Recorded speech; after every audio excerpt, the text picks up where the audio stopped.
زمانہ تھا ایک درخت کو لوگ پوجنے لگے، تو وہاں ایک صوفی تھا، عبادت گزار تھا، شب زندہ دار تھا، اسے پتا چلا کہ لوگ درخت کو پوج رہے ہیں، تو اس کے دل میں بڑی غیرت جاگی، توحید کی غیرت ہوتی ہے، وہ جاگی اور وہ کھڑا ہوا، اس درخت کو کاٹ دوں گا جس کو لوگ اللہ کا شریک سمجھ رہے ہیں اور پوج رہے ہیں۔ ہاتھ میں کلہاڑا پکڑا اور اس درخت کو کاٹنے کے لیے نکلا۔ راستے کے اندر شیطان کھڑا تھا، اس نے کہا میں تو نہیں جانے دوں گا، اور شیطان نے راستہ روکا، اس نے پٹک کے شیطان کو زمین پہ مارا اور اس کی چھاتی پہ بیٹھ گئے۔ شیطان بہت مکار ہے اور وہ ہر ایک کو ایک طریقے سے نہیں لوٹتا، اس کے بڑے مکر و فریب اور دجل و تلبیسات ہیں۔ اس نے دوسرا طریقہ اختیار کیا، اس نے کہا جناب آپ عبادت گزار ہیں، تہجد گزار ہیں، شب زندہ دار ہیں، آپ درخت کو کاٹیں گے، لوگ آپ کے مخالف ہو جائیں گے، پھر آپ کو ان کے مقابل کھڑا ہونا پڑے گا، اور سویرے شام لڑائی ہی لڑائی، آپ کی عبادتوں کے وقت میں خلل آئے گا، تو آپ نے ان کی قبر میں تھوڑا جانا ہے، آپ کی قبر اپنی ہے، ان کی قبر اپنی ہے، آپ چھوڑیے ان کو۔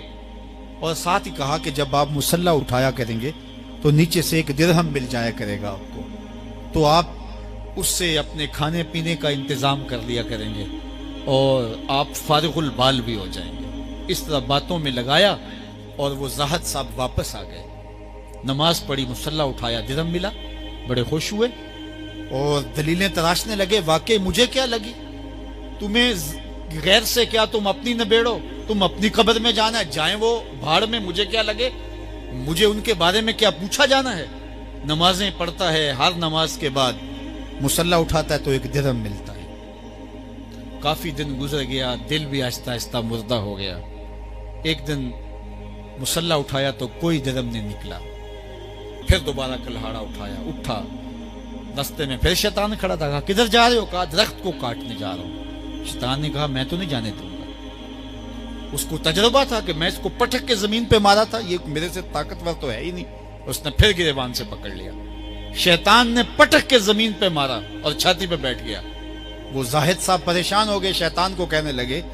کہ یہ کیسے ہوا، میرا تو تجربہ ماضی کا یہ تھا کہ میں طاقتور ہوں، تم کمزور ہو، لیکن اب تم نے پٹک کے مجھے زمین پہ مارا۔ تو کہا صاحب اس دن تم اللہ کی رضا کے لیے جا رہے تھے، آج تم درہم کے لیے جا رہے ہو۔ تو جب عمل میں خلوص نہیں رہتا